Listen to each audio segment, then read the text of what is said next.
And when my parents are getting up to go to work, I'm supposed to be going to school. So I drive. I would go get an egg sandwich at the deli. I'd assume that they left for work by a certain time, and I'd come back home. And then that's when I'd go to sleep. And I remember one time my dad, we crossed paths on my road. He must have left later or something. I'll never forget this. And I see it's my dad's car, and I'm like, oh man, what the heck am I going to do here? Because at this point, I'm literally 0.00 GPA, not going to any classes, don't plan on going to any classes, and they think I'm going to school. And so the cars are slowing down. We get next to each other. I roll down the window. He's like, man, what's going on? Where are you going? I thought you had class. And I was just like, quick. I said, I got to take a shit. Because dads and sons always have that type of humor, right?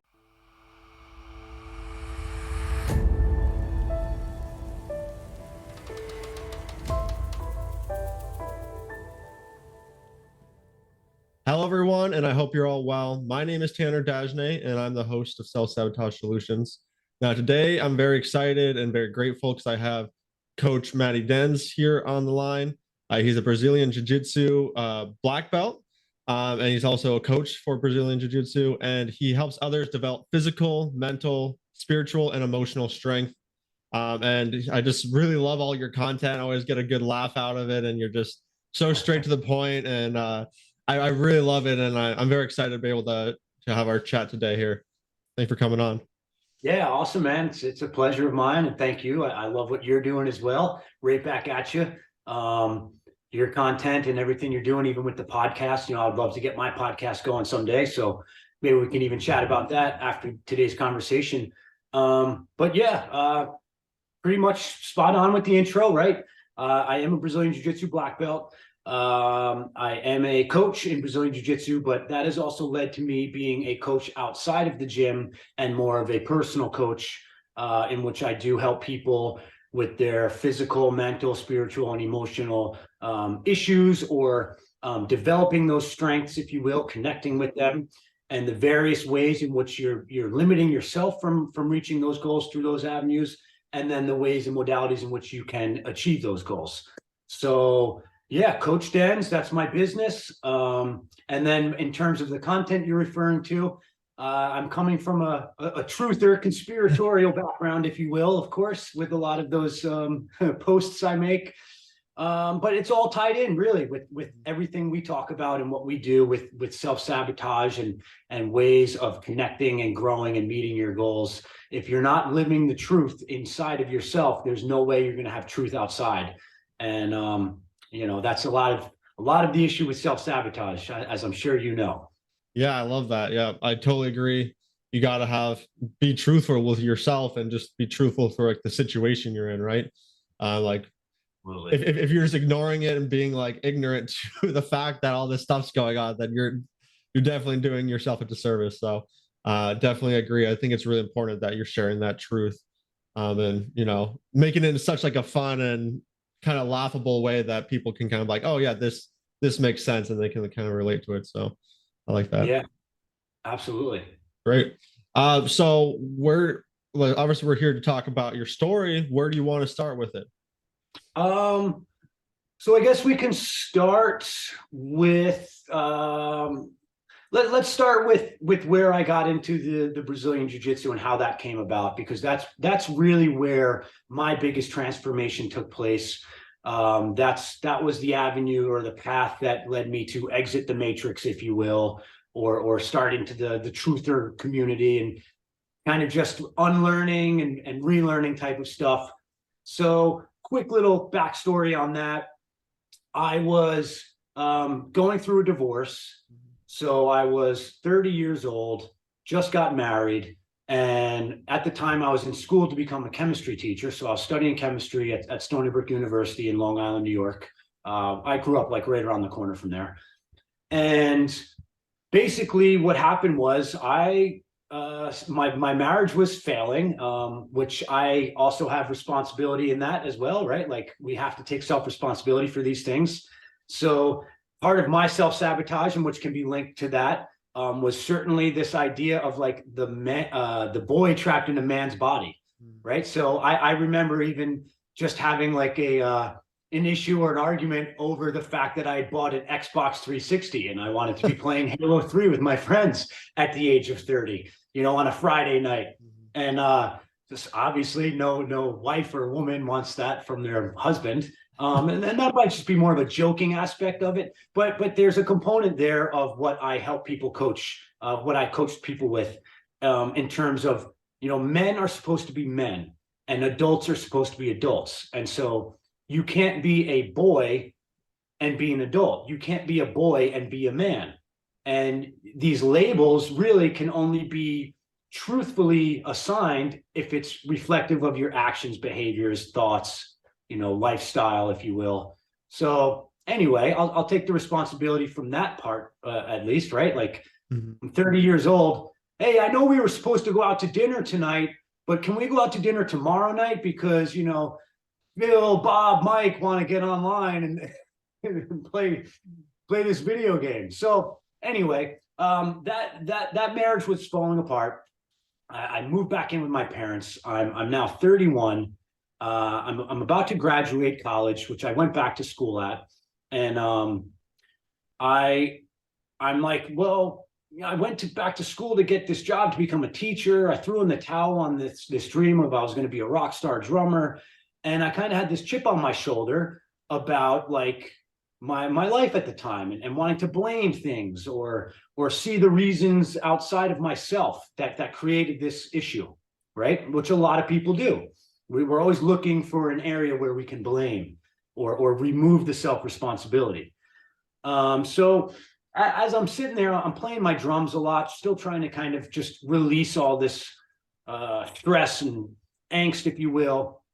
But as I'm playing the drums, it's just not doing it the same anymore, right? Like the drums used to be a spot where I could play, release, my mind would be clear. I'd have this kind of in the now moment, right? Where you're not thinking about anything, you're just doing, you're one with what your actions are at that time.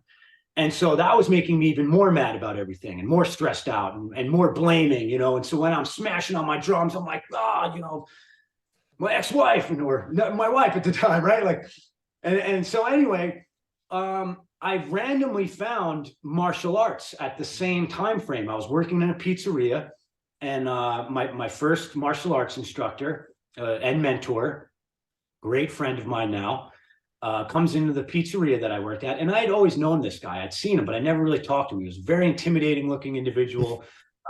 He was 65 at the time. I would have thought he was 50. The guy is in incredible shape, looks amazing. Another kind of thing to think about in terms of aging and fitness and what you do with your life and whatnot. So, here's this guy, and he always used to wear the golden glove chain, and he have a beret on, and he was, this short, like bulldog, stocky Italian guy. And Danny LaFaro was his name. And so I'm cutting a pizza with my back towards the counter, and my coworker goes, "Oh, Matt's always talking about that." And I turn around, and it's that guy, Danny. And I'm like, "Oh man, what is she saying?" Because he's just kind of like looking at me, like waiting for me to say something about it. And I was like, "Talking about what?" And she goes, "Oh, he does the karate." Like we make a joke now. Anytime you talk about martial arts or I'm a black belt, it's like, "Oh, karate," Yeah. right? Like, so she says karate. He kind of looks at her like, and he just does one of these, like waves me over. So I go over to him. We start talking. And I just was like, I always kind of wanted to be a black belt. I didn't really know in what, or I just always wanted to do martial arts and train. And he kind of said, "Well, if you're interested, come over to my house. I can start teaching you stuff. Come over on Saturday morning. We can train in my basement." And I was like, all right, when I hear the word basement, right? Sometimes it's funny. Depending on where you live, you may not have a basement, right? And then depending on what movies or programming you've had, basements might be like this thing, hey, don't go in the basement, right? But from a drumming perspective, like as a drummer, basement was like my sanctuary, right? Mm-hmm. Like I'd walk down those basement stairs, get on my drums, and that was that. I was the only one down there. The rest of life and everything was happening above, right? It's the work you're doing underground, behind the scenes. So there's a lot of analogies there or motifs, if you will, that I connect with. But so when he said, "Come over, work in my basement," I'm like, all right, thinking like Rocky style, like this will be cool. So I was all about it. And Sure enough, I start training with this guy, loving it. He's teaching me more of like street style self-defense, if you will. Like this guy was a old school Brooklyn Italian, like rubbed elbows with some guys that, you know, didn't make it past 20 years old and or ended up in prison. So this guy's tough, but he's street tough too. And then he's also a black belt in Taekwondo.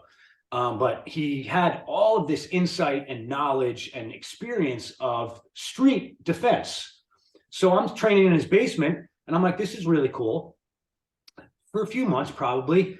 And then finally he says, hey, Matt, you know, if you're really into this, which you are, I can tell that you are, there's only so much that I can do for you here in the martial arts kind of tradition, dojo realm and training. You should really go to a gym. And so I said, yeah, sure. I'm fine with that. I'm ready for that. And sure enough, it's thankfully the first gym I just kind of typed into Google. First gym that came up is still the gym that I train at now. It's the gym that I teach out of now. Vamos Brothers Brazilian Jiu-Jitsu in Long Island, New York. And so I sign up for the gym. And now when I'm training, my mind is back to that spot, that now moment, that kind of tranquility and peace.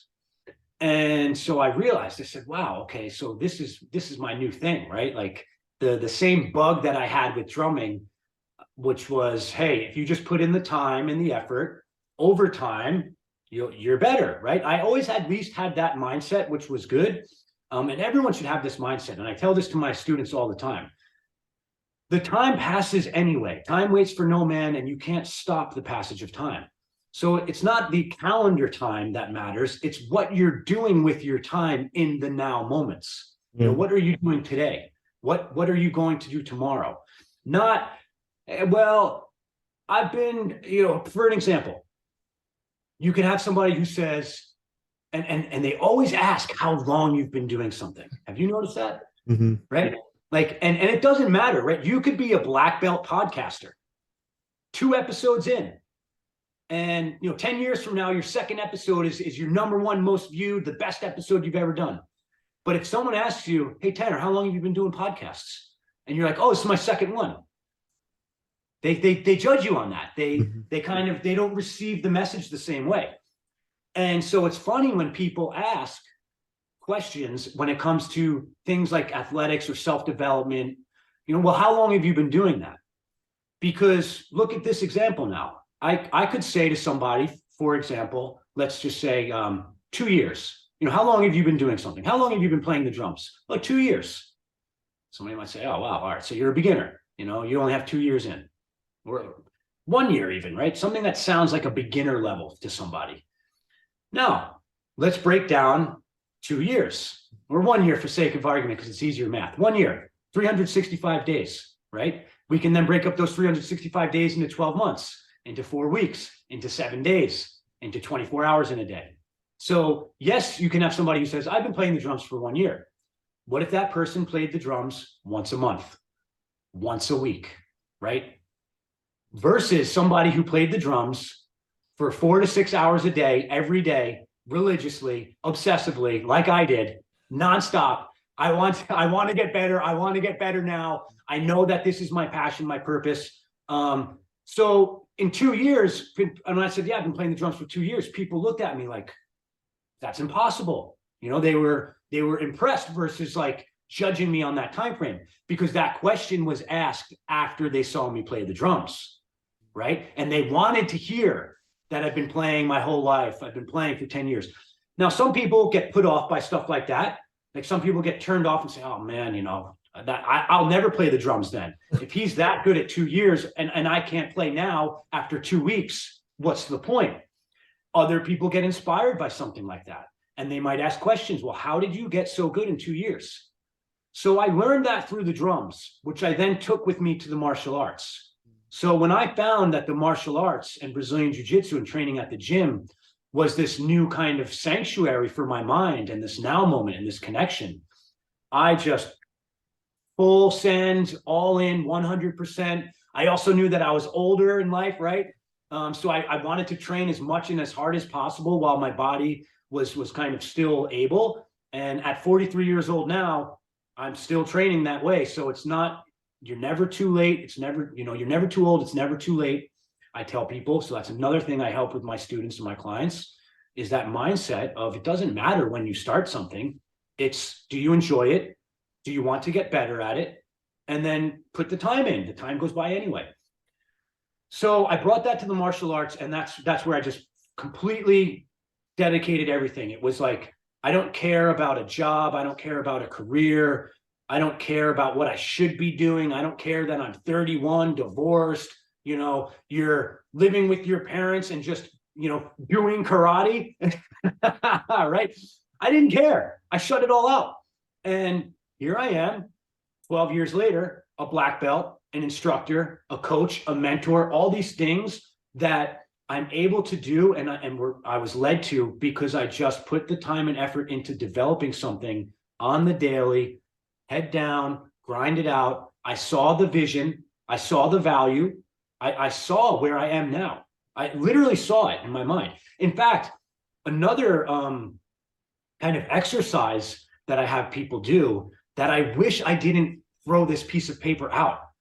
Right. And I'm lucky that by throwing it out, I still was able to achieve these things. But I'll never forget that on a like mailer envelope in the room I was living at with my parents when I moved back in, I wrote down, I want to be I'm going to be, I'm sorry. Yeah, I knew enough about manifestation, right? And the word choice at that point, at least. I said, I'm going to be a black belt by the time I'm 40 years old.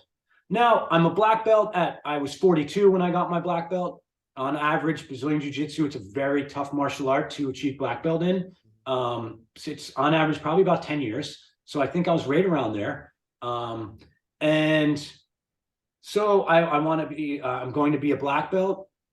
I'm going to own my own health and wellness center. And now I didn't even really know what I meant by health and wellness center. I didn't. I just knew that there was this idea behind health and wellness and helping people via a business that I wanted to have. And I remember then it was probably a couple years after that I was moving into an apartment, right? It was probably about 2 years after that. And I'm cleaning everything up, and I threw that piece of paper in the garbage. And I kind of looked at it like, well, yeah, I'm going to be a black belt probably. And what does it matter? I wrote it down one day sillily. I threw it out. And I wish I didn't, because it would just be so nice to still have that and reference it. But the point that I'm making about that is, you really want to have a vision and a connection to your vision. And self-sabotage is just an example of disconnect. You're so disconnected that the only thing you are connected to is what you're going to be receiving via unconscious, unaware programming. And as we know, the unaware, unconscious programming that is number one on the list in today's society is to destroy yourself. To like, alcohol, weed, drugs, garbage thoughts, destruction of the family, destruction of yourself, no guidance, all these things in the TV, the movies, the print media. Most people, if they're unaware, are probably going to listen to this and be like, what's this guy saying? But when you know how self-sabotage works and how the programming works, you realize that the number one avenue of programming out there in society is to literally just destroy everything, and to not be happy, to not be successful, the various ways this can be done.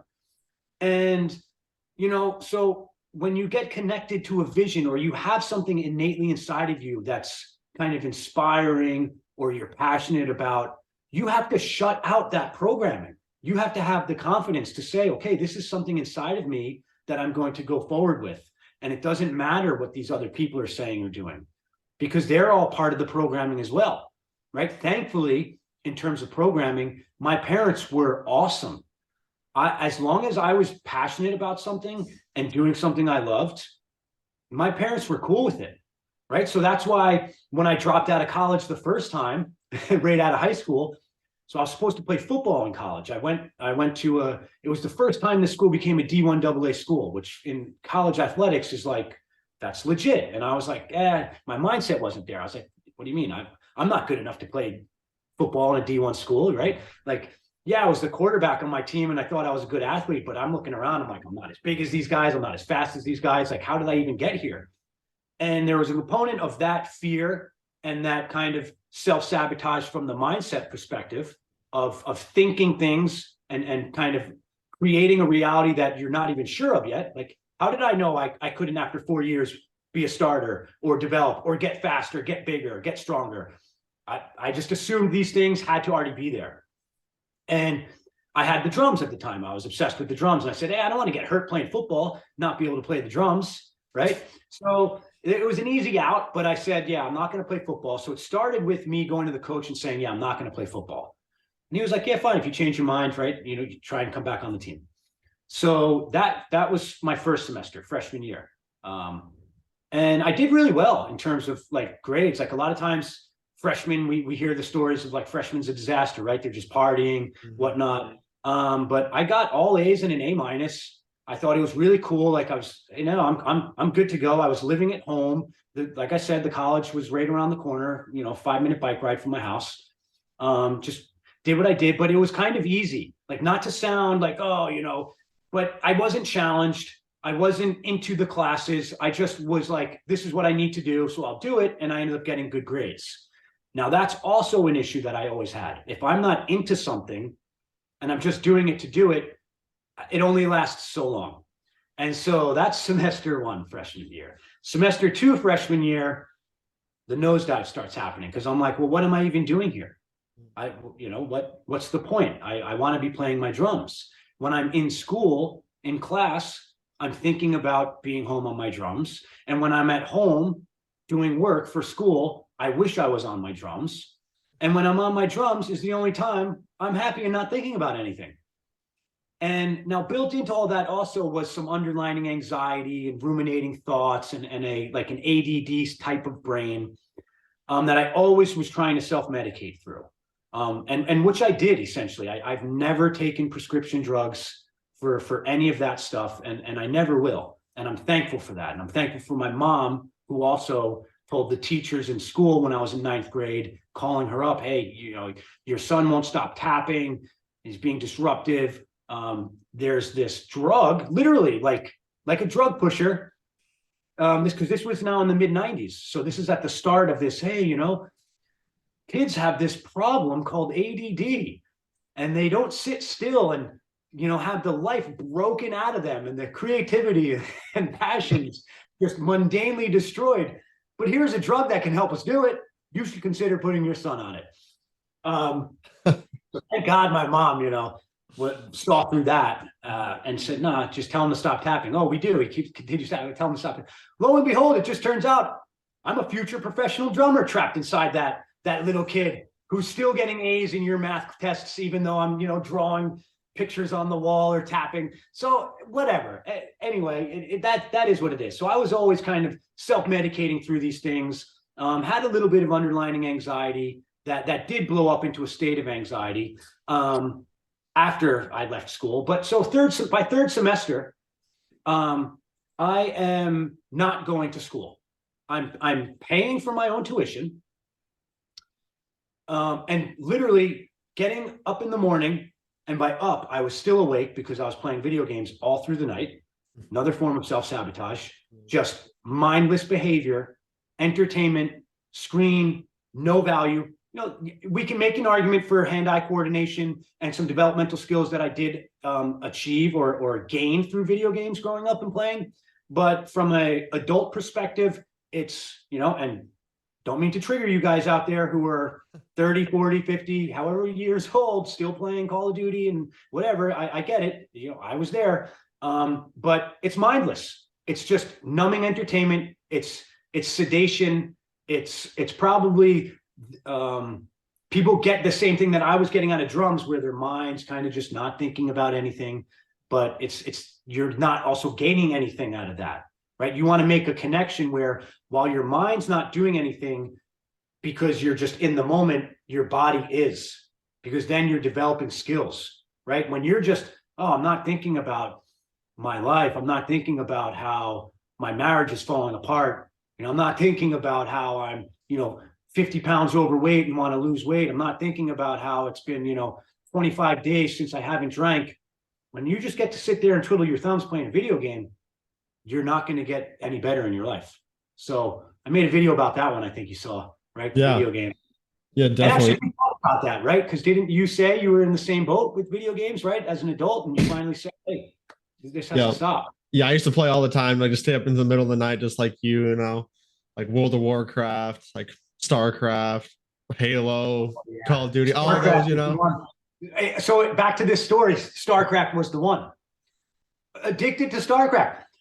Tanner, I was so addicted to StarCraft that I broke the CD once, and then less than 24 hours later went and bought another one. And I broke the CD because I said to myself, I have to stop playing this game. I mean, that's an addiction. Yep. So for people to think that video games can't be an addiction, or that their 8, 9, 10-year-old child on a tablet or a screen isn't already an addiction, they're kidding themselves, right? And it's all forms of self-sabotage.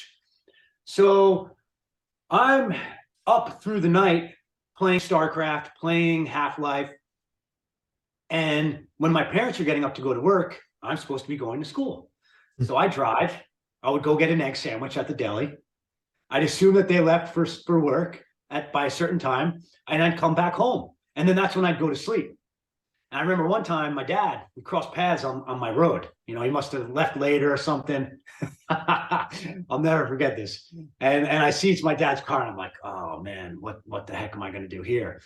Because at this point, I'm literally 0.00 GPA, not going to any classes, don't plan on going to any classes, and they think I'm going to school. And so the cars are slowing down, we get next to each other. I roll down the window. He's like, man, what's going on? Where are you going? I thought you had class. And I was just like, quick. I said, I got to take a shit. Because dads and sons always have that type of humor, right? Yeah. So I just said, I can't use the school toilet. Or I got halfway and I said, Dad, I'd rather just go to the bathroom at home. And he goes, oh, okay. Believes me, right? And then I go home, go to sleep, wake up. So anyway, that went on for the whole semester. Eventually told my parents, hey, I'm not going to school. I don't want to go to school. I just want to be a drummer. I really think that this is my calling in life. This is what I'm passionate about. When I'm in school, I'm thinking about the drums. And my parents were cool with it. Like they were, or maybe their conversations alone, in bed about it were different, but they showed me that they were fine with that. I was passionate about something, I was pursuing a goal, and I had a job. And so, thanks to my parents, right? They weren't like, no, they didn't make me do anything. They didn't force me to do something. And kind of maybe as a parent now, I understand where there's things that I'm going to help my son develop, right? Like, so there's an age where they're going to have to do what you tell them to do, right? But then there's an age where they're starting to become their own person. Now, my son's only going to be 2, so he's nowhere near that spot yet, right? And what I mean by own person, like he's obviously his own person already, his own soul. This is part of his life. So when he goes on to be an adult and a man, this matters what he's doing. But I'm the one that's kind of steering the ship. My wife and I are the ones that are steering the ship, and we have to keep that mindset. And so I'm going to get him into gymnastics, wrestling, and martial arts. Now, when he gets to a certain age, if he wants to be a ballerina instead, and that's he's innately drawn to, I say that jokingly, but I hope that I have the wisdom and the kind of the love to say, hey, well, that's his choice. That's his desire, and that's his path. But until that happens, I'm going to do the things that will lead him down a road to set him up for the best type of success. And so my parents kind of also showed me that. And so, boom, full send, drums. Next thing you know, I have my own drumming practice. I'm teaching people how to play the drums. I'm in a band. I'm a professional. We're, touring, playing shows. And what band? And that's how kind of that broke down, right? Like, do I go with my ex-wife?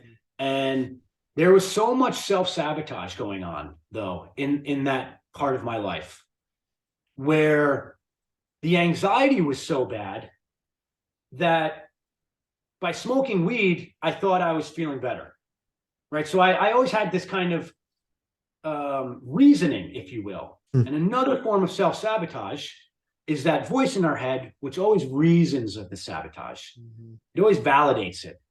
It always gives the kind of the extra push to keep you going. Hey, man, I know when you wake up hungover, can't remember what you did the night before because you were blacked out drunk, that you don't want to be drinking anymore. But you feel a little better, just have that one drink, you won't have the anxiety. Now, thankfully for alcohol, that wasn't my issue. I wasn't an alcoholic or blacked out drunk and stuff like that. I was drinking and partying, but my issue for a lot of that kind of self-sabotage was smoking weed on the regular. And I say this now as someone who's not smoking weed, who used to smoke weed every single day. And I didn't do it as a teenager every day. Like, I did smoke weed for the first time Halloween night in 8th grade. I was 13. Now, people might hear that and that could shock them. They might say, wow, I certainly hope that when my son's 13 years old, he's not smoking weed when he's at his friend's house for Halloween. But I did, right? And on and off throughout high school, junior high, it became a thing to do on the weekends, right? Or after school, even during the weekdays, right? What am I even saying? And here's a good example of the validation. This story just popped into my head again. So I played hockey. I was a hockey goalie. I played a lot of sports. I was a good athlete. I was blessed with being an athlete. And one day after school, me and my friends were smoking weed. And I'm probably 14, 15, maybe. This is like, I don't remember, 9th, 10th grade, probably. Smoking weed after school, having fun, laughing, getting high, whatever, just doing stupid shit, hanging out in the woods. I get home, and now the weed crash happens. I'm getting tired, sleepy. So I'm laying down in my bed. I start falling asleep. My door opens. It's my mom. Matt, what are you doing? And I said, oh, shit, what happened? Did I get in trouble? Does she know I smoked? She goes, you have a hockey game. And I'm like, oh, shit. Like, I smoked weed. I'm high, basically, right? Like, what do you mean I have a hockey game? I've never played hockey after smoking weed. I'm the goalie. Like, this is going to be a disaster. Now, I don't want people to get the wrong idea, and I don't want to promote, certain things. But that game, in terms of my validation and my self-medication aspect of smoking weed, and maybe I'm overplaying the self-sabotage, and there was a true aspect of, like, my brain, for whatever reason, marijuana was a kind of medication that helped quiet that machine gun noise nonstop, ADD, and dial me in. But experience is experience. I was so laser beam focused and dialed in on that puck that night. I think I had a shutout. Like, it was the most amazing game ever. I was like, whoa, wait a second. And that started the ball rolling of, well, when I do something, I need to smoke weed first, right? It'll be better if I smoke weed first. I'll have more fun. I'll be more dialed in. And so that's when it was like, oh, I started smoking before I would get on my drums. I started smoking if I was snowboarding. I started smoking when I was playing hockey with my friends after school. And that's when the daily, nonstop, throughout the day, habitual smoking started. And I can validate, again, here's the mind always validating. I could then validate and say, well, shit, as a daily weed smoker, I got a Bachelor of Science in Chemistry from a very challenging science school. I got a black belt in Brazilian Jiu-Jitsu. I was a drummer, professional drummer, right? I was a teacher. I kept myself in shape. I would work out. So all these things.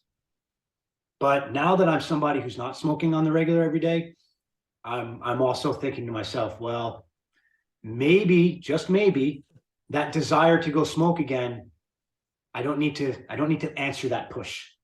I don't need to take that step again back there. And I'm on a good wave now. This is coming from someone, full disclosure, well into adulthood. Marijuana was part of my life. Wore it like a badge of honor, actually. Before a lot of my coaching, my posts would be like championing the cause of marijuana, right? Like, oh, you've never smoked, you don't know, you have nothing to say about it. And to kind of tie in the self-sabotage and how I came across meeting people like you and through Jason Christoff, who's a master self-sabotage coach, just hearing him talk about it, like the idea of, oh yeah, it's medical marijuana. Now all of a sudden it's legal. And they went from being telling you that it's the worst thing for you and a gateway drug to now they want to be the drug dealer, and it always made me now start thinking about that, scratching my head like, man, he's kind of got a point. And so throughout my own journey, I'm now at a point where I pulled the plug on it. I'm not going to put a timeline in terms of when that started, but I'm happily going about my day now as completely free of any external sedation, poisons, medicine, right? Everything comes from within. And so the only thing actually right now that still I'm putting in my body, and it's not every day, is this drink called kava. And it will probably stop as well, or it's going to stop as well. I'm conscious of my words nowadays, right? When you say something probably is going to happen, it's not going to happen. Yeah. It's definitely not going to happen when it's probably going to happen. Because I've done that forever, right? I might do it. I'm thinking about doing it. Okay, well then you're only going to think about doing it. Exactly. Right? Have you had that experience with your kind of like self-talk or mind? Yeah, actually, I used to. I was just like you. I used to smoke marijuana every single day. Like literally, like I'd go to bed high, wake up still high, smoke a bowl, take a dab. Like always high, like championing the cause, just like you. It's amazing, right? Yeah, exactly. And it goes hand in hand with video games because part of the video game was, oh man, let's get high first. Yeah, exactly. Like playing with friends over the phone, like, oh, let's go smoke, and then like we all coughing over the microphone or whatever. But yeah, and I'd always tell myself, oh, I'm gonna stop tomorrow, and then I wake up in the morning like, well, I'm just gonna smoke this one more day, and then it just keep happening like that for like ever and ever. So that's where I'm at now with kava, because kava is a relaxer. Right, it's a kind of a form of sedation, and so being somebody in the martial arts, and I work out in like a hybrid weightlifting calisthenic workout program 6 days a week. I'm at the gym doing Brazilian Jiu-Jitsu, teaching and coaching anywhere, on the regular, always twice a week. Since my son's been born, not that much more, but back in the day, 5-6 days a week doing the Brazilian Jiu-Jitsu and Muay Thai kickboxing training. And now I'm at that point with kava where every time I'm there at this kava bar, I'm joking to the bartender. There's no alcohol or anything. Oh, this might be my swan song.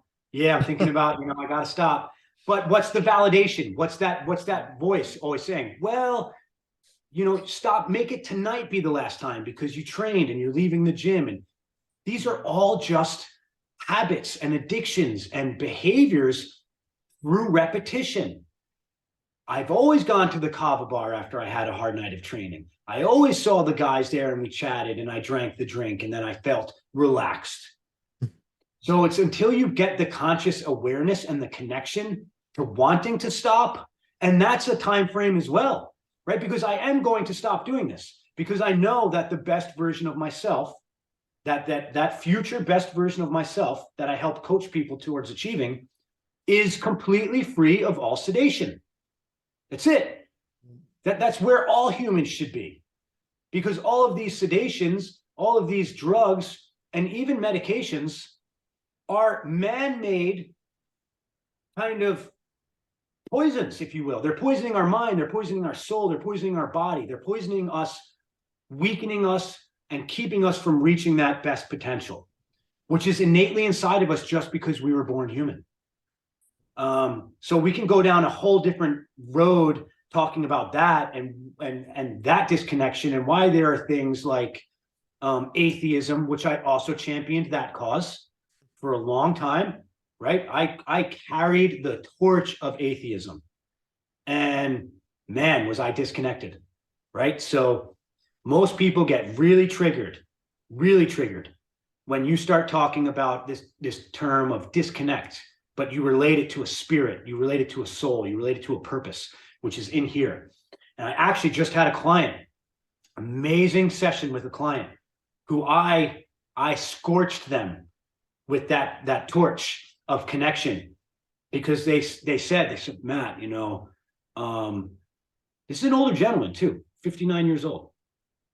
I don't know what's going on. I'm going to hold back from crying for sake of getting this session, getting something out of this other than you now watching me break down. He said, but I'm keeping something down. I don't know what happened.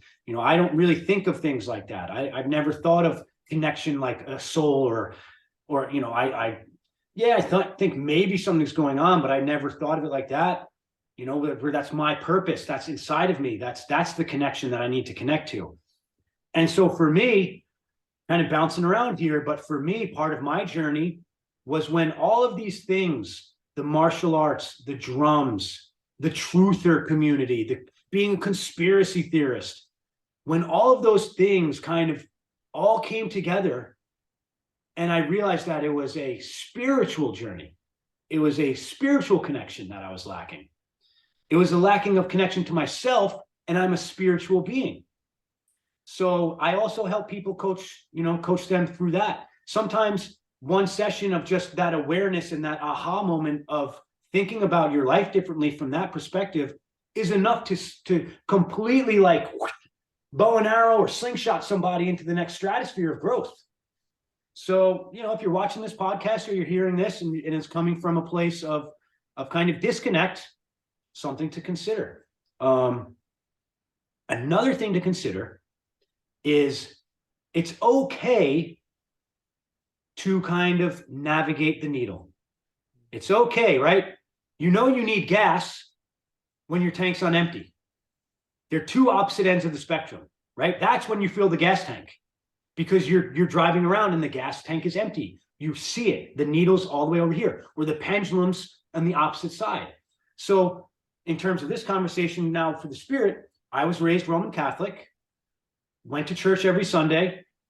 Those weed smoking sleepovers as a teenager, pissed off as all hell on a Sunday morning, being the only kid that had to be woken up, picked up by his parents to go to church.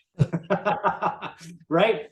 Like literally my friends are sleeping. I'm hungover. I'm like getting up, man, I gotta go to church, but I did have a connection. There was always something that I felt connected to. But it wasn't for me organized religion or the church, which I then found, which helped me slingshot into atheism.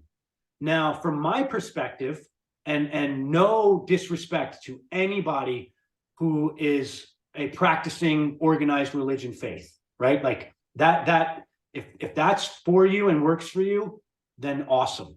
But there is a component of me that has to be true to myself, true to my own experience, and true to my kind of truth, if you will.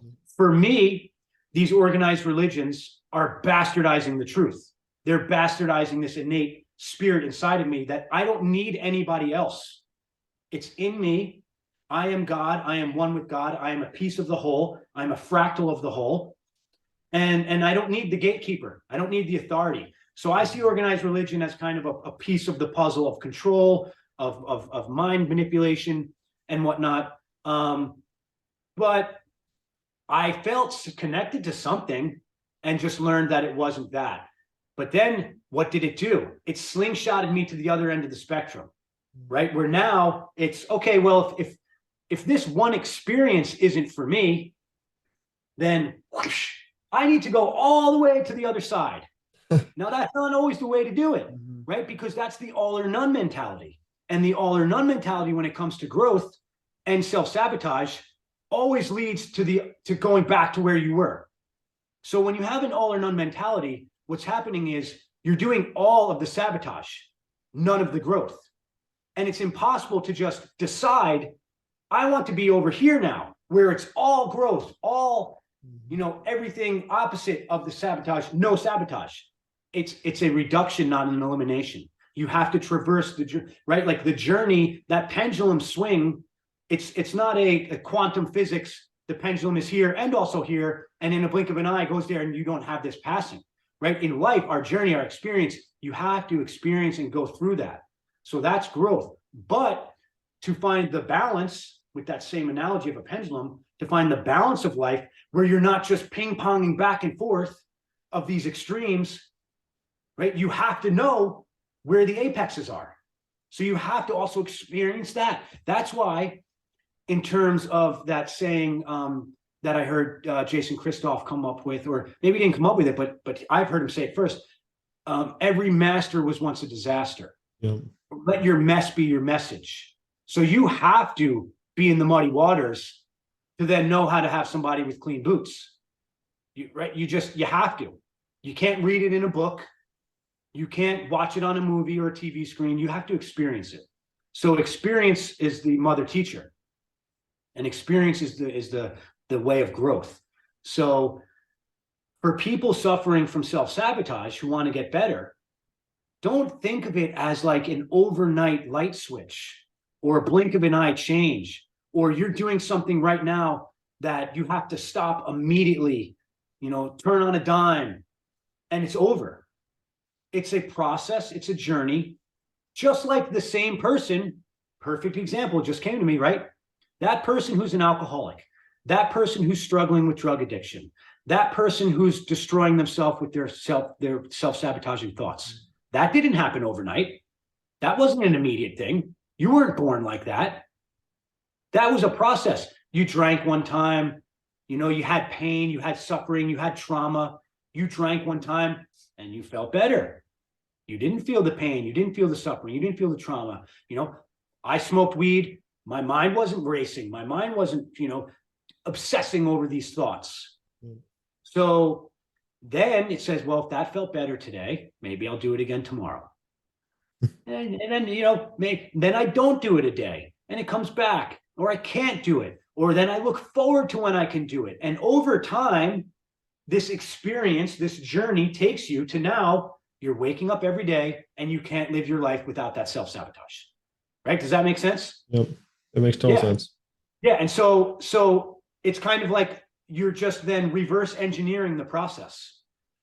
And it's something that I use with my clients a lot. It's not overnight, but part of programming is immediate, right? The dopamine spike. There's so many things going on with the self-sabotage these days. It's insane, right? Yep. But what do you mean it's not immediate? What do you mean I can't feel good right away? What do you mean it's work? Well, when you sit down, what's a good perspective of this? A man looking for a girlfriend, right? Or a boy looking for a girlfriend, a man looking for a mate, a future husband looking for his future wife. That's never going to happen when you can sit at home with one hand down your pants, porn on your cell phone, and your other hand on a video game controller. Because you're giving yourself the dopamine spike, you're giving yourself the sedation, you're giving yourself the release of the pain that normally would require work, require experience, require challenges, require suffering. Maybe I go out on a limb, I have the confidence to ask the girl out, she shuts me down. That's experience. That's one step forward, closer to getting the girlfriend. And instead, what happens is the self-sabotage releases you of that burden and you feel good about it. It's like the stray cat that you put the food out for, right? Now, when you do that, what happens? That stray cat comes scratching at your door every day, right? That stray cat loses the hunt. It has no fire for hunt. It doesn't need to survive anymore. You are giving it something to kind of remove the suffering. Now, let's use a lion actually as an example, right? Like lions are cats, they're big cats, but kind of for sake of this example, what kind of lion do you think should be the leader of a pride? A lion that was on the verge of death, suffering, starving, couldn't find its next meal, exiled from the community, on its own, a lone lion, who then gains the strength, hunts, builds himself back up, finds a new tribe, conquers it, and takes over. Would you want to be that lion? Or would you want to be a lion that when it was suffering down, whatever, no food, the ranger comes along, scoops it up, puts it in a circus, gives it food, and then after a couple years, sends it back out into the wild? First of all, that lion wouldn't even be able to take over a pride, right? Like there's no chance. In fact, we know this from experience. You can't release animals from captivity back into the wild after a certain amount of time. They will die. That's what's happening to men in terms of the cell phone, the porn, the video games, right? Like now I'm kind of directing this towards men because I do work with a lot of men. And you're removing the fire, you're removing the struggle. For a boy to become a man, he has to understand that he is both the sculptor and the marble, right? Mm-hmm. And so what do I mean by that? You take a big piece of marble, huge, right? Bigger than my hands are making here, right? Like, and take a marble kind of like statue, like these Adonis Greek figures. Mm-hmm. That perfectly sculpted, smooth, no dust final product was inside that jagged, just glob of stone. And how was it created? With a hammer and a chisel, and effort and work and blood and sweat and tears and time and mastery, right? And kind of just vision. And what we do in society is we see that marble, we identify that we're this glob of marble, big boulder of jagged edges, and we look around and we see the statues, and we don't want to do the work. We don't want to understand that it's our own hand holding the hammer that needs to smash away the layers of ourself to reveal that Adonis statue, that perfectly sculpted future version of creativity and creation. And again, when you think of that analogy, most people, there's so much self-responsibility there. There's so much self-work there that when you have the cell phone, when you have the movie, when you can watch the hero be the hero with the popcorn and the soda and feel like the hero yourself, when you can get the free meal at the door, and when you can get the little shelter made for you at the door because you're scared to come in the house, but hey, don't worry about that. You don't need to come in the house. I'm going to bring the house outside to you. I'll give you the meal. You don't need to go back out into the woods and find your meal. I'll take care of you. That I'll take care of you in terms of today's society and programming is fucking evil beyond most people's comprehension. It's a bait and switch. It's a magician saying, look over here while I pick your pocket over here. And they're masters at their craft. They're so good at it because I was there. I experienced it. Porn, weed, video games, sugar. Oh my God, sugar, right? You want to talk about self-sabotage? That's probably was my number one form of self-sabotage, was sugar consumption. And I didn't call it sugar. I said, I'm a candy guy. I like candy, right? I'm in shape. I train. I work out. But I want to stop at 7-Eleven when I go home. Tied to the self-sabotage and the habits, right? Now I don't stop at 7-Eleven when I go home from night training. I stop at the kava bar. So you can see how it's always a repurposing of the same behaviors, right? And so when it was 7-Eleven and sugar after training, it was literally, this was my routine. A 32-ounce Snapple, which is just under 100 grams of sugar, a package of Starbursts, a thing of Skittles, and then a various form of a Reese's chocolate peanut butter, either the bar, the Reese's Pieces themselves. And Tanner, without a second thought, I never even thought of it in terms of like, well, what am I consuming? It was, this is a flashy package. When I was a kid, I liked candy. I've eaten candy my whole life. I'm in shape. What's the big deal? I like when something tastes good, better than water, right? Real quick, an aside here, my dad, when he was in the hospital, he had what did he call it? Heat exhaustion or dehydration, right? My dad was getting chemo at the time, and unfortunately, chemo, right? Like, I'll save that for Paul Lindertz. Anybody should check him out for sure. Yeah, I got a great podcast with that too. Oh yeah, I saw that. I actually got to listen to that one.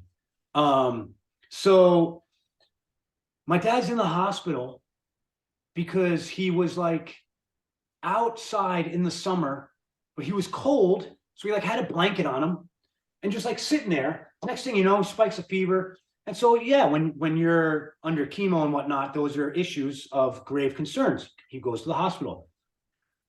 So I get wind of this. I think I spoke to my mom. Hey, Dad's in the hospital. I'm all worried. I get in. I show up. There's a pitcher of water and a cup next to it on the tray, right?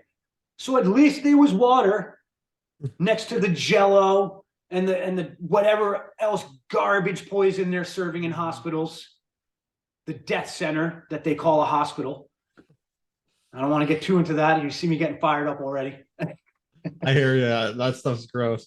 Like we were in the hospital for my wife when she had to get a C-section, and some of the food was brought up and we're just like, what is this? Like, oh my goodness. Yeah, food. Some of the food. It's insane, right? And again, awareness, programming, right? We're programmed to think when something's wrong, you go to the doctor. When something's really wrong, you go to the hospital. If you end up in the hospital, you're there because they're going to fix you. Well, how come the people who go to the doctor the most are the most sick? How come people end up in the hospital, don't leave? How come some people go into the hospital for things that were completely treatable, get worse and die? You know, in terms of the unspoken virus, I don't want to say the word. How about that whole issue of the people that ended up in the hospital and then never left, and why they never left, and what was done to them, and certain machines and man-made technologies that were there to help that were literally the cause of their death. So anyway, my dad's sitting there and I'm like, I go to pour the water. I see that the cup's empty. I said, Dad, you drinking water? I pour the water. I said, drink this. I don't like the way it tastes. My dad didn't like the taste of water, so he didn't drink it. Do you know what my dad was drinking when he was sick and getting chemo? You know what my dad would ask me to get? What? Fucking Yoo-hoo. The chocolate milk? Yoo-hoo. Oh my God. Like milk and poison. I mean, not, dairy milk being poison in itself and pus and whatnot, and chemicals. And so I had a hard time, actually. So I remember going to the store with him, and it was filling up the shopping cart, and he's grabbing Entenmann's, and the programming is there. The pendulum swing and the momentum is there. You can't change on a dime. So even in facing cancer, wanting to live, and my dad battled and had an unbelievable journey, which I also attest to his connection to spirit, soul, and community. We grew up a mile, less than a mile away. The church that we went to and that my dad was part of was closer than my 5-minute bike ride to the college I went to. And he was a big part of the community. My dad was diagnosed with stage 4 pancreatic cancer, which is a death sentence in itself, but usually a very quick one, and went on to live another 3 years with chemo and whatnot. But the crazy thing was that there was no change. It was still eating garbage, still consuming poison, right? Still not drinking water.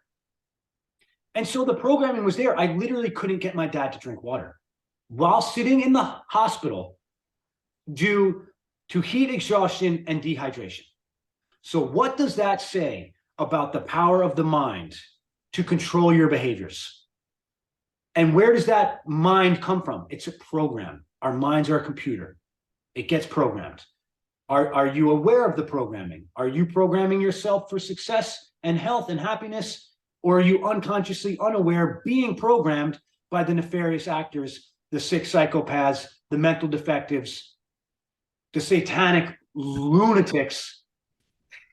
I mean, I think I'm out of analogies and descriptions here, but you know what I'm saying? Like, and so it's not overnight that the change happens. It's through awareness, it's through connection, and it's through reprogramming.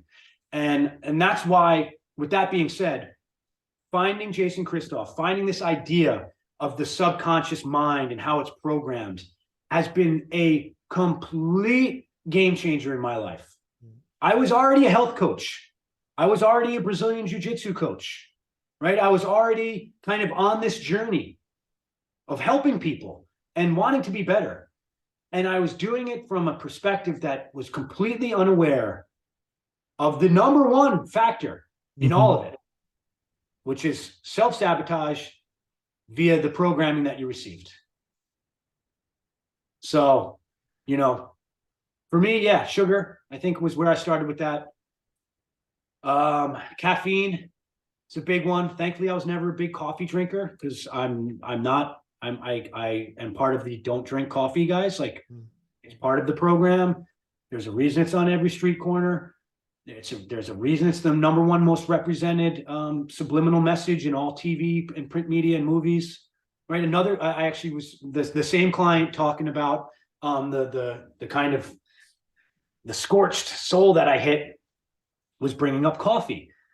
And I've mentioned coffee to him, you know, it's all about the seed planting. And when you're a coach, you also have to give the people that kind of leash of time and freedom to go about to see these things on their own. You plant the seed, and then the seed, right? All things that grow from seeds are done alone, underground, in darkness, on their own, until the right conditions are met and it blossoms and flowers, right? Like the mushroom. I love mushrooms, right? So mushrooms are a perfect example of that. It's mushrooms can lay dormant for years until the right conditions are met. With the mycelium is there, it's a connector, right? Everything's connected through this network of mycelium. And then the right conditions are met and boom, out flowers this mushroom that we think is this beautiful thing. But all of that work, all of that intelligence, all of that kind of just creation took place underground, in silence, in darkness, on its own, without being touched or meddled or critiqued and tweaked. So as coaches, I think it's important that we always realize that. It can be a year later, which I've also had with clients. It could be, you know, that session, but it's the aha moment that the conditions were finally met and were right, that individual then fruits and blossoms themselves, right? So with coffee, we were talking about, you know, in terms of it being the number one most represented item. Do you remember, did you watch Game of Thrones? Oh, yeah. Okay. So Game of Thrones was probably the last thing that of like the global, everyone's doing it, everyone's talking about it. I was late to the game because I always was kind of turned off by that stuff anyway. Thankfully, I wasn't that much into Hollywood growing up. And if everyone else was doing it, I wanted to be different, right? Like the tattoos, I got my first tattoo on my 18th birthday, right? I was good at connecting, but I always felt like third person witnessing. I never felt the same as everybody else. I always wanted to show how I was different. I always wanted to be different because I felt different. And I wanted to let people know, no, I'm different, right? So from drumming, I wasn't just a drummer. I was a hardcore, heavy metal, extreme metal, like murder, death, kill music drummer, because, you know, that's the music that was different. And that was the hard, aggressive style of music. So anyway, I was always anti that stuff, but Game of Thrones, sure enough, I got into it, liked it, watched it. But do you remember when there was that thing where, oh my God, I can't believe that the HBO producers didn't realize there was a Starbucks cup in that scene. Bro, did you see that one? Did you hear about that? I did. I mean, no, to the average unaware individual, you will go along with that story. Oh yeah, man, how could they? To the aware individual, to me, who has worked, I've worked for a talent agency. I've done modeling and acting. Every single last pixel that ends up on anyone's black mirror, black magic screen is well thought out and there for a reason. There is no, oh my God, I can't believe that the producers and the editors didn't realize that Starbucks cup was just sitting there, because this is now a tenfold attack, right? Because your subconscious mind that was watching that scene certainly saw it, but now we're all talking about it anyway. So they're really good at what they do, man. They sure are good at what they do. Oh yeah, I mean, coffee is always coffee, alcohol, junk food, fast food. That's usually like in the first 5 minutes of like every TV show. or movie, right? It's littered throughout it. Literally. And then because I was just talking with my wife last night. I brought up King of Queens is a TV show. And I said, because these are the shows that, why are they the ones that get the what do they call that? Not reruns, but like when they get put back, there's a word for it. Anyway, why are these programs, TV programs, more word magic, right? More kind of subliminal, just when you really become aware of these things is when you start to have the aha moments, So why are these the TV programs that were written and recorded and aired in the early mid 90s, late 90s, early 2000s, the ones that are still being played every single night, episode after episode after episode, 20 something years later? Well, for King of Queens, it's because the main hero is a zero. Kevin James, who actually went to my high school, kind of just a little, not that I give a shit, but he went to my high school. If I saw him, I'd probably punch him and say, the programming you've done to people is absurd. Because even though the movies he then was in. So anyway, the hero is a zero. He's out of shape. He's overweight. He's a ball and chain is connected to anything his wife is saying or doing and wants for him. But he's never meeting the standard. He's never changing. It's the same episode, just it's different spins, right? He's not successful. He just works a job. He doesn't own a business, right? He's not trying to better his life. And so that's why these TV programs are called a program, and that's why they're there. Most people have no clue that society could be rewritten like that. Like that. You change the TV shows, you change the movies, you change the print media, and society will change. Hence why, have you noticed the change in movies, the change in TV shows, the change in print media lately? And without me having to say it, have you noticed what it's pushing? Have you noticed I don't want to say agenda, because then that will get me, not everything's an agenda. And if you say that everything's an agenda and an indoctrination, safe to say you're the one who's received the propaganda. I get that, the few times I entertain the Facebook comments on some of the things I post, and I always regret it after the fact. Like, what a waste of my life and time for me to actually be sitting here entertaining some stranger who's lost in the abyss, completely lost. But, have you noticed what's the word if not agenda? There's a word that I'm thinking of, but anyway, have you noticed like a category?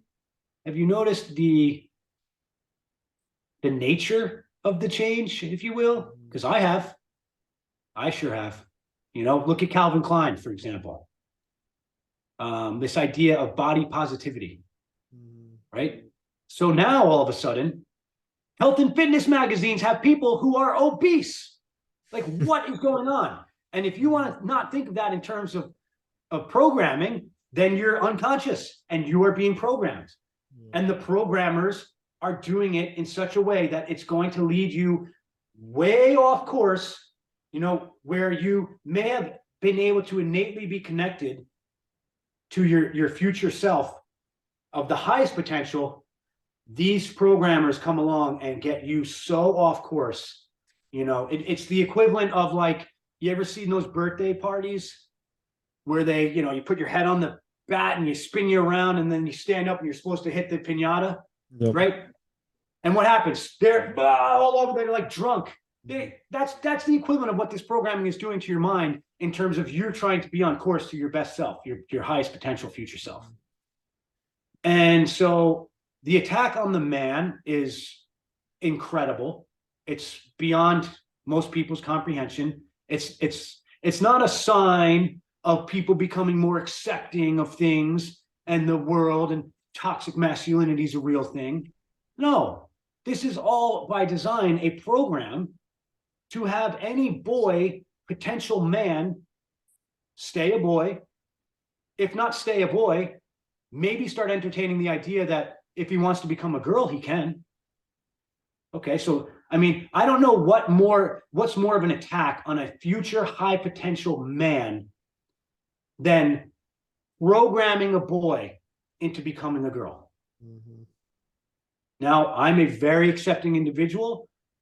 I hate that I even have to kind of like asterisk my truth, but I don't care what you choose to do with your life. But what I choose to do is to be consciously aware of evil.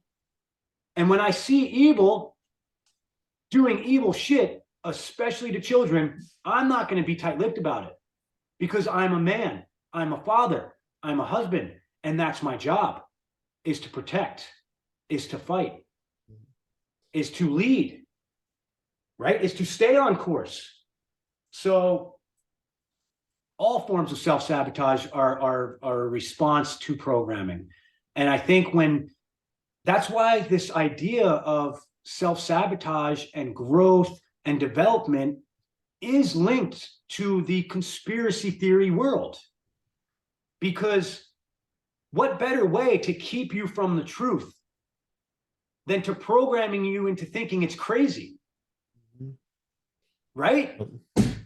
Because it's actually now a conspiracy theory in like by default, if you will, the way they work. It's now a conspiracy theory to think that a man should be married to a woman, that a man and a woman should be married and have children, that a man and a woman should be married and have children and raise them in their home without sending them off to the hyenas to try and become a lion, while the man goes and removes his manhood and gets beaten down at a job by some soft-ass beta manager or boss. These things aren't natural. They're programs. And they're conspiracy theories now to say otherwise, right? I'm a crazy conspiracy theorist to think that as a man and a father, I want to be spending as much time with my son as possible. He doesn't need to be spending all day long with just his mom while I'm out at some job that I most likely hate, right? If I'm connecting with any men out there, don't call me crazy. You know, if you're feeling that scorched earth inside of you, that's a sign. That's your true self. That's your purpose. That's your soul saying, let me send you a symptom to change. And that's another thing about self-sabotage, why it's a disconnect and why it's always a form of sedation is, as Jason Christoff always says, the body's a lie detector, right? These signals and symptoms are messages that something needs to change. My anxiety was a message that I wasn't doing the things that I should be doing, right? Certain pains in your body are messages unrelated to your body. Cancers, again, back to Paul Lindert, shout out to him. Certain cancers in certain parts of your body are literally linked to traumas and thoughts and other areas of your life unrelated to your body and certain aspects of poison, if you will, right? Most people don't know this. I actually just learned this for the first time. And I hope, you know, so I'm always a little more guarded from what I say unless I can truly back it up. So I'm saying this for the first time, sharing it, and I only heard it once. But it may be true that the majority of people who get lung cancer never smoke cigarettes. So look into that one, because if that is true, what does that say? Most people say, oh yeah, lung cancer, well, I was a smoker. Yeah, you smoke cigarettes, you can get lung cancer. You're going to get lung cancer. Yeah, it might happen. But there's also 90-year-olds who smoked for 50, 60, 70 years, who never got lung cancer, lived to be 90, and are alive and well. You know, so what's going on here? What's really going on? I think it's also, in terms of self-sabotage, linked to your mindset and your thoughts, right? You can eat tons of broccoli. You can spend your entire life in a yoga room. You can go do ayahuasca, you know, microdose mushrooms, whatever it may be. Eat the cleanest diet you could possibly think of. But if you were programmed mentally for self-sabotage, told you were a piece of shit, weren't given any love, told you're nothing, why do those people get cancer and die at the age of 40, 35? What's really going on, right? The mind is what creates our reality. The mind is where we need to change for growth. And so when I work with people, I call myself a master mindset mentor, because my mindset, I have developed a mindset over these years that while there's still work to be done, because the work is never over, right? There is no perfection. There is no summit of a mountain when it comes to the spiritual journey of growth and self-realization and awareness and development. But I'm at a point now where I do consider myself a master. Not a master to myself necessarily, but a master relative to those I can help, right? I heard a great thing that was said to me when I was working with a coach myself, because I always held myself back from this idea that I wasn't good enough yet. When I'm at this level, then I can do this, right? And I even learned through the black belt journey, because the idea was, oh, get a black belt. You need to become a black belt. Yeah, it might take 10 years, but just do it, be a black belt. And thankfully, I was enjoying the journey because I loved it. But let's say I was doing that, but the idea was, when I get the black belt, then I'm happy. And that journey sucked and I hated it. Well, what happens? You get the black belt and you're still not happy, because the journey wasn't there. There wasn't the experience wasn't there. So when I help people, I've learned, because I got the black belt, and then I said, well, shit, wait a second. There's still so much more jiu-jitsu I need to learn. So much more I can develop myself in as being a better coach. So much more awareness. The black belt's just a thing now. It's a belt that I just tie around my gi. Yes, I love it. Don't get me wrong. It was a goal, and achieving your goals is also always going to help and benefit your mind and your life and happiness and whatnot. But if you're attached to the kind of destination first. And so I did that a lot with stuff. And I'm not a good enough coach yet, so I can't coach people. You see this a lot in the arts. I have friends who are artists, drawing artists, blow me away with some of the stuff they'll draw. And I'll be like, yo, can I have that? Or like, you should post it. No, crumple it up, throw it in the garbage. No, it wasn't good enough. Or I'm not done with it yet. Let me fix it. And I'm looking at this thing like, Picasso did it. Mm-hmm. But they're looking at it from their mind of, no, it's not good enough yet. Mm-hmm. When I get to this certain point, then I can share it. Then I'll be happy. So the point I'm making here is, I was like that with a coach until somebody told me, Matt, you don't need to be a 10. In terms of the scale, right? The 10 scale, 0 to 10. Matt, you don't need to be a 10 before you start helping people. A 6 that brings a 2 to a 4 is life-changing. Mm. And that really resonated with me, because I was already a coach, but I still was thinking, I need to become a better coach before I can start helping more people, before I can charge more money for my services, right? I had such bad programming there.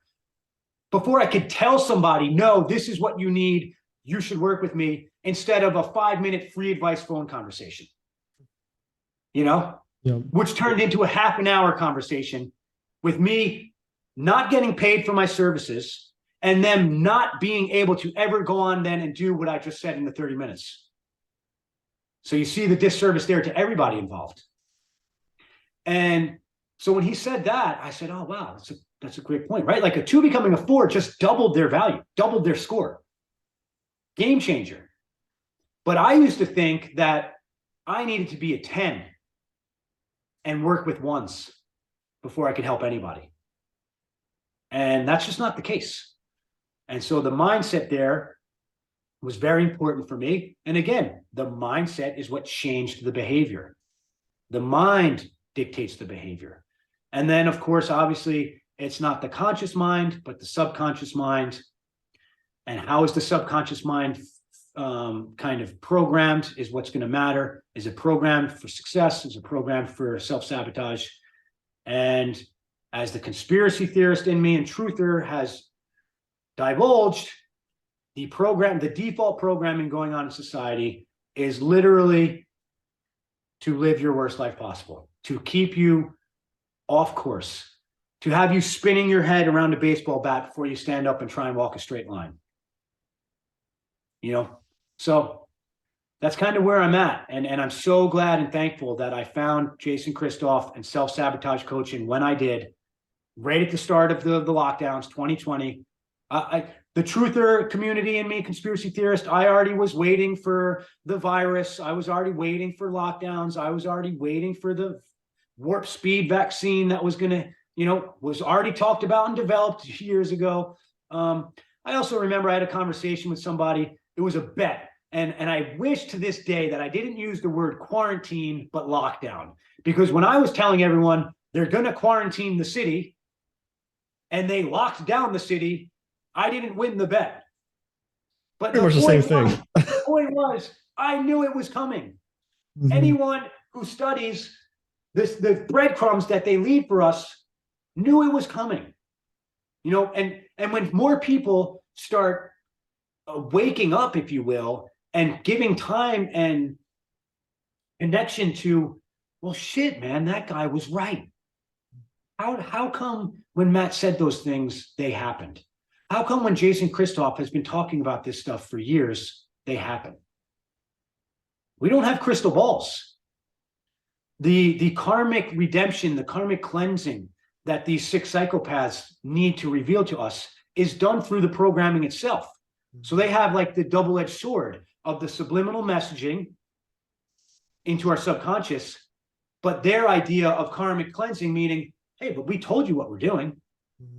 It was there for you to see. We didn't do it to you. You did it to yourself. Self-sabotage.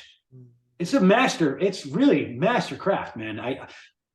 As much as I hate their guts with a passion, I do tip my hat to the idea of what they're doing and how effective it is from a programming perspective. And it's also why I say, like that, we could change society.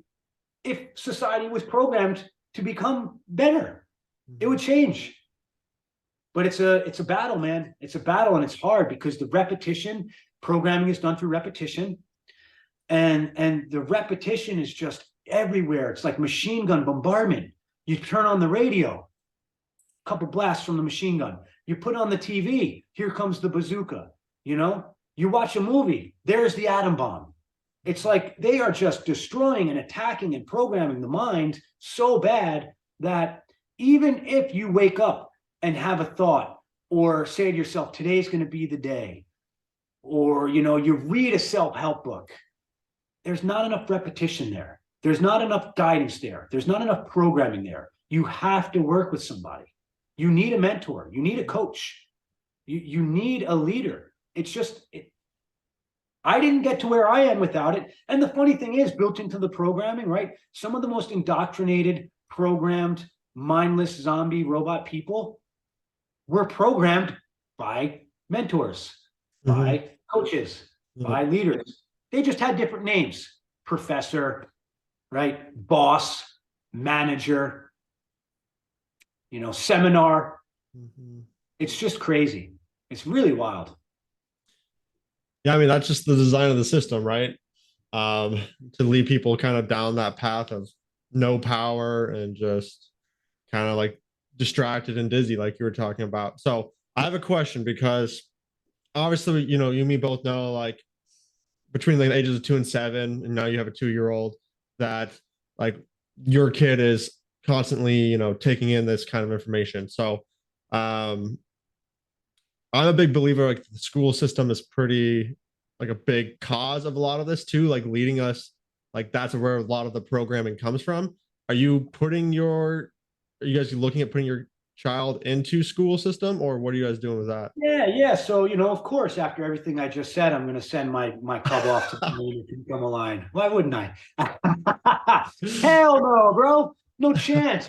0 chance. And, I'm sure if my mom got this far on the podcast and is watching, yeah, this might be the first time she's officially hearing it from my mouth, but there is zero chance in the world that I would ever spend as much time as I'm spending with my son, creating the life I'm creating for my son, changing myself and putting the amount of work I put into myself since becoming a father for my son and my family and my wife, that I would turn around and then say, oh, take this already started Adonis marble sculpture that I'm working on and smash it to pieces and bury it. You know, Yep. 7 leagues, 6 leagues under the sea, or whatever the thing is that's saying. No, no way. Homeschool all the way. And actually, in terms of homeschool, he's just gonna live. Home, like life, child. There's not gonna be I'm not gonna program him for authority and to do things you don't want to be doing for no reason, right? He's going to learn. Like, so a perfect example, my son's going to be 2 on April 4th, so less than a month. He is so far ahead of schedule. It's mind-boggling. And I'm not saying this because he's my son. Like, I love it. It's awesome. But I'm saying it because of what other people are telling me. My mom is a pediatric nurse. She has worked in the same office for like 40 something years. My mom is mind blown. My son already knows the alphabet. My son knows numbers. My son knows colors. He can learn on his own. He doesn't need to be told to sit down, shut up, don't ask questions, be scared to ask questions. Raise your hand when you want to relieve yourself of a bodily function. I mean, that's a good one in terms of mind control and programming. Oh, yeah. So we have people that supposedly know and are within their own mind to change their genitalia, but they need to ask permission to use it. That's food for thought. Can I go to the bathroom? No. Do you know how many times a teacher will say no to a student when they ask to go to the bathroom? You don't need to go to the bathroom. Like, it's fucking mind-boggling, man. So no, absolutely not. And I came up with that quote myself. The lion does not send its cubs to the hyenas to learn how to be a lion. And I feel bad because I have a lot of friends. So this is another slippery slope of being an outspoken conspiracy theorist, truther, strong man, confident, right, in his truth and his purpose, is that I find myself biting my tongue a lot because I don't want to make people feel a certain way about things that they can't control. We all control everything. So for instance, I have a friend who's having a hard time with schooling because he knows about the agenda. He knows about the nonsense going on. And he doesn't really have the opportunity to pull his kids out of school. So sometimes I bite my tongue when it's like I want to share something or be like, I'm like, oh man, but I don't want him to see that and be like, I don't want to cause pain in somebody. But then again, that pain signal is usually a good sign of your internal reality in your mind is not connected to the external reality you're living. That is actually all suffering. Is the expectation or the mind, coulda, woulda, shoulda, what I want, what I wish, is not my living reality. And so that's why expectations are garbage and destructive. Because think of expectations, right? It's a good one I work with my clients with a lot. When you have an expectation and it's met, you don't even give it a second thought. It was an expectation. You expected it to happen. It's literally just the ball keeps on rolling. You don't pause to think. You don't celebrate. The expectation was met. What happens when expectations aren't met? You suffer. You have pain. You have discomfort. You lose confidence. So there's no expectations. There's goals. There's purpose. There's growth and journey. Because along growth and journey, goals and purpose, there's failure. So if I had if I had expectations, I then view that failure different from a different mind than if I have a journey that I'm on with a purpose and a goal in which failures are part of it. You know what I'm saying? Does that make sense? Yep. And so, yeah, I don't know where I was going, how I got into that for the expectations part, but back to homeschooling. Oh yeah. So I bite my tongue a little bit, right, with people. But when you get that pain signal, I'm not trying to hurt people's feelings, but if triggering is a good thing, if you're triggered by anything I ever say, just kind of rewind, look yourself in the mirror, and play it again. No doubt. What's going on? What's really going on there? And if I'm triggering you in such a way where you're like, Matt's such an idiot, I thought he was a smart guy, because I had this happen too. Man, I lost so much respect for this guy. It's funny. There's no chance this person's watching this podcast. And if you are, what's up? But I was on my phone, so I saw the comment come through notification, and I clicked it right away, because I was like, this person just commented on one of my posts. I know it's not to give me a high five and a pat on the back and say thank you, because I never get the comments when it's I have a child, I'm engaged, I got my black belt. Have you noticed that? Have you noticed the people that come out of the woodwork only come out of the woodwork to tell you when you're wrong, stupid, or crazy? But we're friends on Facebook. We're friends in real life. So this is one of those individuals.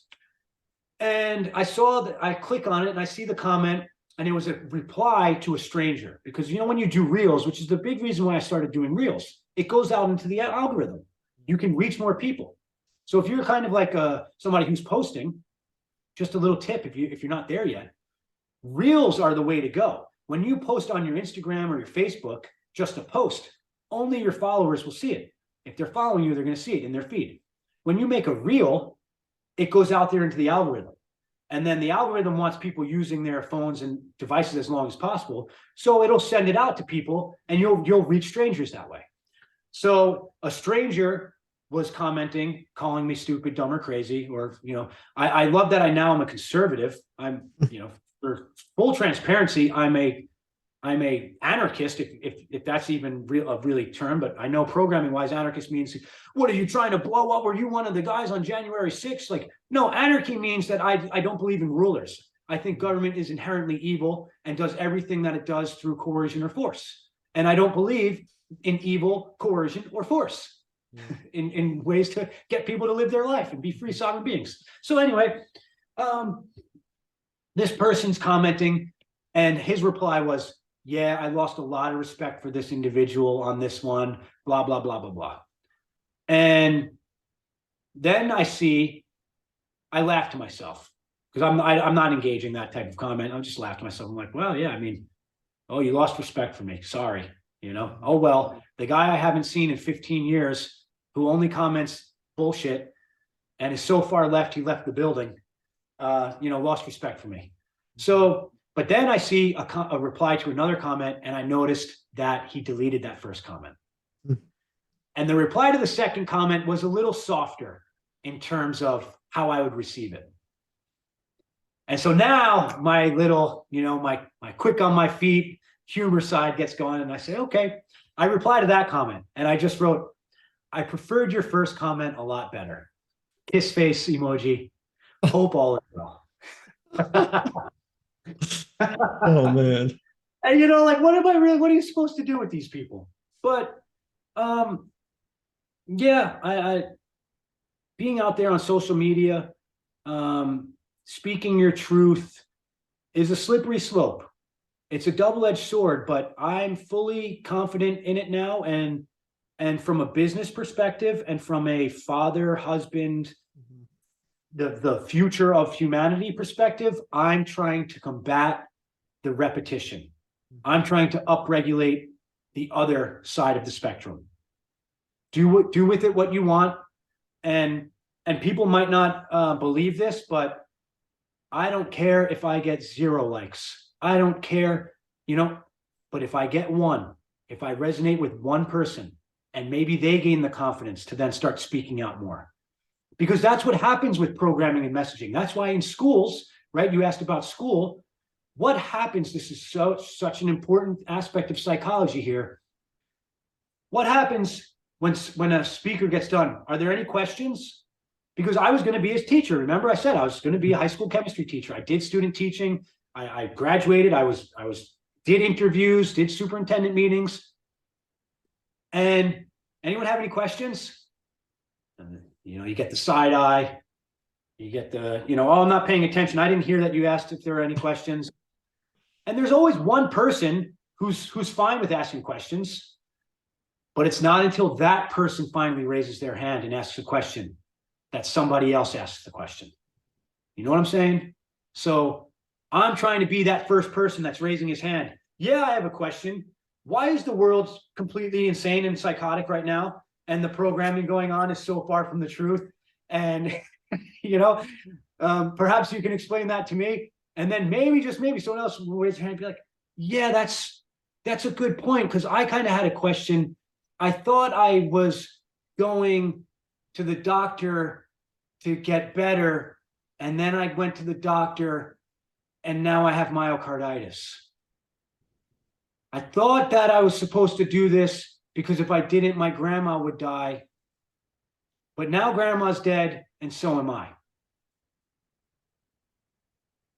We got to upregulate the truth. We got to upregulate the opposite side of the spectrum that is so far swung away from what's going on in reality now that I don't care what you call it. I don't care how you attack me. Life is in the balance. The soft kills are a thing of the past. It's hard kill city now. And so therefore, I feel I'm under attack. I need to sidestep the evil and dodge the metaphorical bullets coming at me. But if it's an attack and I'm not, like, someone like me is not going to stand up and fight and speak, who the hell am I expecting to? Mm-hmm. And I have a son. You know what I'm saying? Mm-hmm. So, yeah, call me crazy, call me a conspiracy theorist. I don't care. I am so connected and comfortable with myself. So again, to put it a couple other ways, according to them, I'm highly intelligent. I was asked to be removed from the school that I should have been going to and sent to a special school. My mom didn't want that. I'm glad she didn't, because it would have just been worse indoctrination, worse programming. Mm-hmm. I have the highest IQ in my family of very high IQ individuals. My brother was trained by the Army to speak Arabic and went and was an interrogator during the Gulf War. Like, I'm not sitting here trying to, stroke my own pole here. But the point is, I know I'm intelligent. I know I'm socially intelligent, right? Because there's different forms of intelligence. I know I can speak. I know I can relate to people. I'm charismatic. And I'm a black belt in Brazilian Jiu-Jitsu. So I know I can physically handle myself. So I'm going to zip my lip or cower in the face of complete beta boys, low Neanderthal intelligent thinking program, drone bot, zombie NPCs, just because social media is a thing now and everyone has a voice? No way. No way. I'm going to sit here and beat it down on you. And don't come at me, because you're not going to win. So, yeah. Yeah, you just got to speak your truth. I love it. And, we can't control what other people say, right? There's always going to be that person who attacks you, who goes out of their way to, like, say, no, you're wrong, you're wrong. But I mean, and as far as like biting your tongue, I know I've felt that before. I try to remind myself, no one can make you feel any way unless you allow them to. So if your comments triggering someone, they're allowing it to trigger them, Yeah. So I mean, at the end of the day, you just got to speak your truth and be about it. Yeah. And that's so true, right? Because that's also have been part of my growth and journey, because I used to do that a lot. I used to let other people, like, I had to please everyone. Like, what do you mean I could do all this work and figure this stuff out and think I'm a detective and a, puzzle maker, and problem solver. And I found this solution. And when I present it to you, you think I'm crazy. Like that used to bother me. I could care less now. Doesn't bother me now. Again, standing on the shoulders of giants, look at a guy like Jason Christoff. I mean, I could only imagine what must go on in his notifications with some of the comments and things that people give him, right? He's doing his thing. And I completely connect with and resonate, or connect to and resonate with it. So I'm going to follow his lead, right? And I'm going to be out there. And I know it bothers people. I know it bothers people. I just know. I've even made posts about it, like kind of, and at the end, like tipping my hat to the silent hater out there, to the person who probably hates me and everything I'm saying and doing, but can't seem to change the channel. You still come back and want to watch. What does that say about what's going on in your mind? Right? Like I put a thing up about another video recently, and it's just so funny. The comments that the people, the zombies that come out of the ground, right? The brain dead zombies that come out of the ground to let me know why I'm wrong. Why what I'm doing is bullshit. Or I had a kid, and I say kid because it was an adult, but he's really a boy. Had to have scouted my page out before he left this comment. And he goes, I wish I still had it. Because I went to then when I replied, I was blocked already. Yeah. So he hit and ran and told the teacher, right? That's what I call that, right? So you can say what you have to say, and then when I reply, and it hits you a certain way, you run and tell the teacher by blocking and ending the conversation. I love getting blocked. If I get blocked, I'm doing something right. Because I tried, right? So all we can do is try. If I get blocked, that's a sign of success for me, just as much as if somebody works with me and grows, because that means that I sent out a alternative message. It just wasn't received. I can't control people and how they receive the message. I don't control people and do the change for them. I plant seeds and send messages. And if it resonates with you and you can work and do the work with me, then you can grow. But if you block me, you're literally signing your own program and saying, no, I'm going to block out the other message. That's all I'm doing with the evil messaging. When you turn off the TV, when you stop going to the movies, when you stop accepting the bullshit things people say to you, and you go along to get along and just people please and don't speak up about it. That's my version of blocking. So when I get blocked, yeah, I sent my message. My message was received, just not well received, and not going to do anything to help them.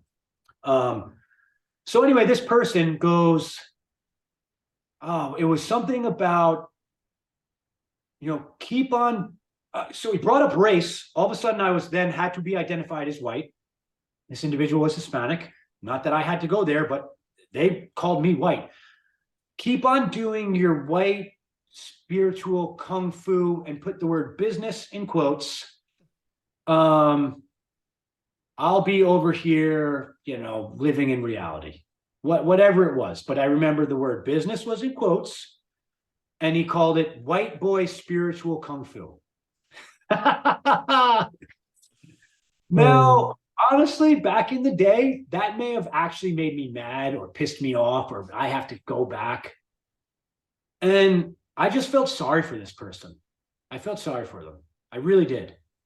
Because think about that. For them to have done that, they had to have taken time out of their day, not only to engage in commenting on something that they disagreed with what I said. And actually, I remember the post. So I troll the hell out of this page called IFL Science.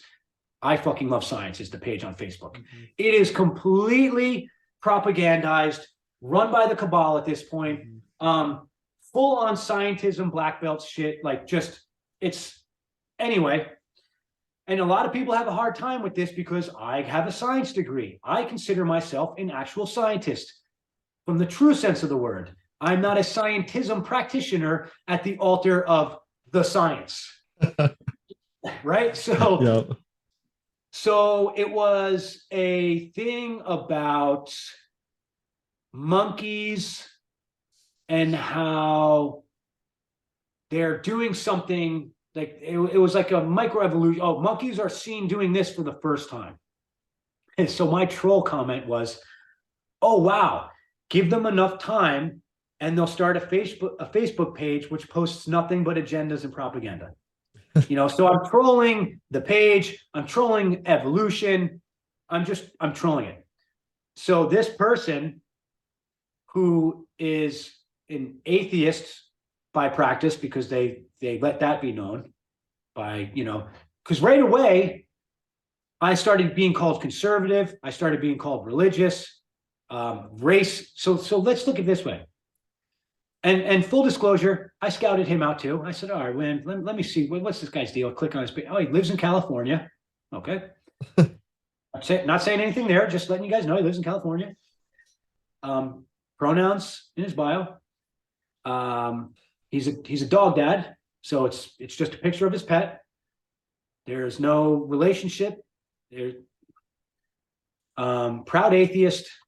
And he's now so because I said what I said, these are the things that get brought to the conversation: race, religion, political status, my business, what I do for a living.